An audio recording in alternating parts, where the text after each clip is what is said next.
Good afternoon, I'm Ben DeKoning with ASI 500 here to bring you the latest advancements in science. This afternoon, we're going to dive into genetics to discuss a recent break in genetic research showing that 70 sets of identical twins display different gene expressions by simply changing their exercise routines.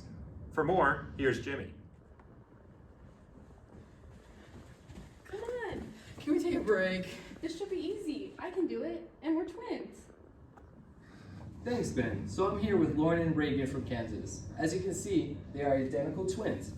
But the question is, does that mean that they are susceptible to the same disease concerns? You would think so, and that is what scientists from Washington State University were trying to find out. As you can see here, Reagan has been able to run much farther and longer than Lauren.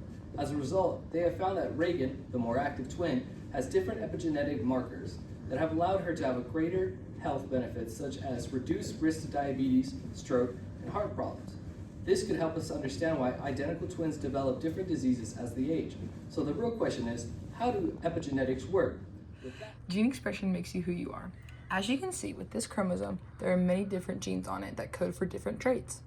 These genes can decide how tall you are, what your eye color is, and so many more amazing things. How these genes are expressed is what makes you unique from everyone else. With that news, we've brought in scientist Dr. Gomez to help us learn just a little bit more about epigenetics and how it works. I'm so excited to share this research with you today. I want to provide a bit of background for our viewers. The concept of identical twins seems straightforward. They are identical. This means they have the same genome. However, it's easy to see that not all identical twins appear the same. Our recent research has shown that these physical differences in twins can be attributed to epigenetics. Epigenetics is the study of how behavior and environment affect the day-to-day function of our genes. There are two main ways epigenetics takes place in our genes: methylation and acetylation. Methylation occurs when methyl groups attach to cytosine.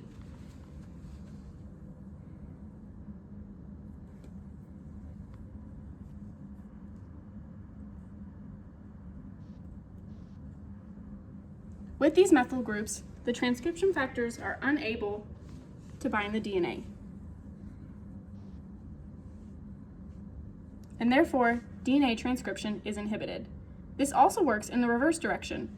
The removal of methyl groups can increase gene expression by allowing transcription factors to bind.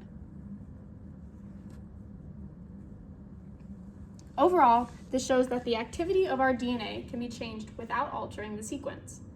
Another form of epigenetics is acetylation. Acetylation occurs in a similar manner. Some portions of our DNA are wrapped around histones, as seen here. This makes them inaccessible for transcription. However, when acetyl groups attach to the histones, the DNA becomes unwound, and this means that portions of DNA are then available to be transcribed and gene expression increases. Back to you, Ben. Thanks, Dr. Gomez. Now, for our student viewers, we have an interactive quiz. What are the two main mechanisms of epigenetics? That's right. The two mechanisms are methylation and acetylation. Next question is, what nitrogenous base is affected by methylation? That's right, cytosine. The methyl group bonds to the cytosine in the DNA, which inhibits further transcription. Next question is, and our final question, does acetylation increase or decrease gene expression? That's right, it increases gene expression as it allows the DNA to be further unwound, allowing access to transcription factors. Thanks for tuning in today. This has been ASI 500 News, and as always, go Cats.